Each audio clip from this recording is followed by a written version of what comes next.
Alright, I think in this video what I'm going to do is I'm going to describe the a life in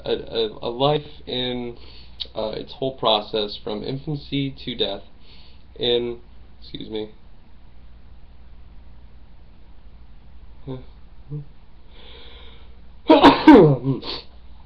in the kind of civilized civilization that I propose. Begins at infancy. Child is being cradled by a Spanish-speaking grandmother, or it could be Mandarin or whatever, really, as long as it's an alternate language from the primary. Cradled by a grandmother speaking Spanish, and she has two helpers. Could be her family members, a daughter and son, could be a couple of helpers, as long as they speak a different language, though. As long as it mimics a family setting.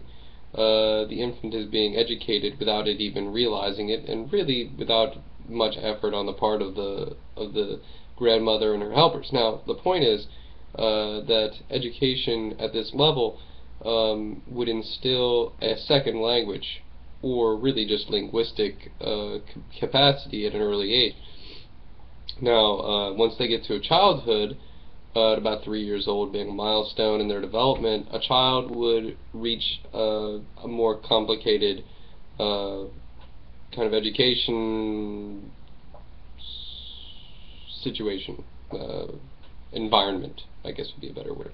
And that environment consists of recesses and the primary subject. Now, one subject per day is broken up by recesses, 3 recesses or 4 recesses. Really, 1 hour in the middle of all of it for a nap time would probably be perfect. And so what you have is essentially keeping their interest and keeping the children involved in being educated. Now, the practical aspect of the recesses would be that they aren't just them running around. The recesses would be practical in that they would be teaching martial arts, agriculture, and music, things that have cultural as well as developmental reasoning behind them. Martial arts would be discipline, and responsibility would be agriculture, and music would just be community in general. Now, after childhood, they reach adolescence, and in the stage of adolescence, more complicated once again. Now, what I didn't mention in the previous stage of childhood is that they would be learning primarily for the 3 years of childhood, they'd be learning grammar, logic, and rhetoric. Now, that's primary. Other subjects may be, fished in there every once in a while, but consider this. Their education starts at the age of 3 rather than 4, so it begins earlier. Now, at the stage of adolescence, let's say, they begin learning more complicated subjects like math, geometry, music, and astronomy.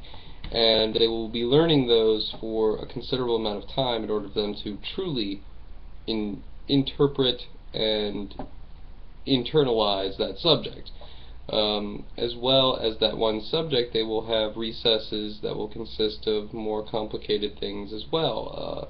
Martial arts, agriculture, and music will be expanded to more, even more community-oriented activities like yoga or meditation, whatever, really. It doesn't matter. Really, what matters is that they are being educated while at the same time they're having fun in these practical recesses. Now, once they get to the age of young adulthood, however, no longer are their teachers professors of their field. That's something I didn't necessarily mention in the previous 2 stages of childhood and adolescence. Their teachers would be primarily professors. One thing I didn't mention also would be that child psychologists would be included in the classrooms. Now, what's really important about this is that the whole premise is about internalization, understanding, and the real a concentration on understanding rather than memorization and regurgitation. A complete failure of our education system is the idea of curriculum to a test. Testing is not a good measure of a student's intelligence, nor their understanding of the subject. Other methods could be used, like journal logs, or the reversal method that was talked in one of the TED Talks, basically you doing the homework in the classroom and doing the lesson at home. All of these things could really be applied, but the real most substantial thing about this would be really the recesses, the practicums. Now, once they get to a young adulthood, all of the responsibility for learning has gone from the teachers, the professors, to the student. The student is now a scholar in young adulthood at around 14 to 18, and in addition to this, of course, things like agriculture, architecture, plumbing, and driving would be essentially the lessons of young adulthood, in addition to their own self-study. Now, to keep them incentivized towards the end of education, the driver's license will be a kind of identification card as well that will actually prove that they are a citizen, because citizenship will be something that is chosen and earned. It's something that you're not born a citizen, you're born a person with the rights of life, liberty, and happiness innately by God.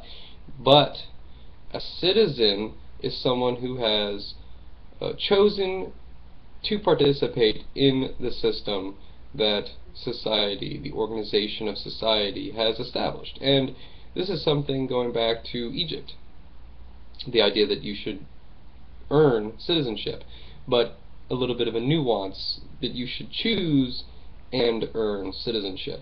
So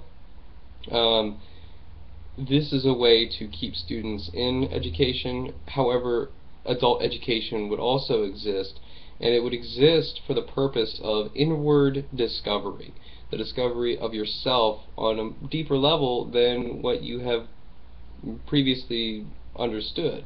Things like isolation tanks and things of that sort. The use of non-recreational use of certain medicinal herbs, marijuana being one of them. Not marijuana, cannabis. But in any case, after this education process, one begins a job. Let's say it starts with a thing like being a taxi, which would be the simplest and easiest job to have in this kind of civilization. A taxi would be someone, you put a card into the car. Now obviously the car would have to be formatted for this purpose, but you put a card into the car recognizes then that there is a driver, it registers you as a driver in its database, of course it would have a computer inside, and then it allows you to drive the car. Now whether or not you want to be a taxi, you push a button. Once that button is pushed, it will, icons will come up on the screen of the computer or on your phone, and you will be guided towards people who are looking for a taxi, and it will maybe also show their direction where they want to go on that same screen. Now, from this job alone, one is capable of receiving the benefits, the privileges of citizenship, which would be maybe similar to the rights of citizenship as we currently understand it, but these privileges are innate they're given to citizens. Now, being a participating member, you've earned it. So the idea is the privileges are life, liberty, the privileges are food, clothing, shelter, transportation, information, medical care, and really whatever humanity decides is worthy or worth having in reciprocation to a citizen. Now,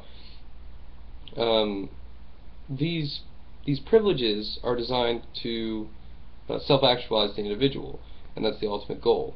But once you get to a stage of, let's say, being a nuclear physicist, you're getting considerably more than just the privileges, and the ability to purchase between individuals is that greater privilege. The ability to buy extravagant, nice things, the goodies, essentially. That comes with the complexity and difficulty of your job. And there are more nuances to this idea, but I'll talk about them later. Love and gratitude.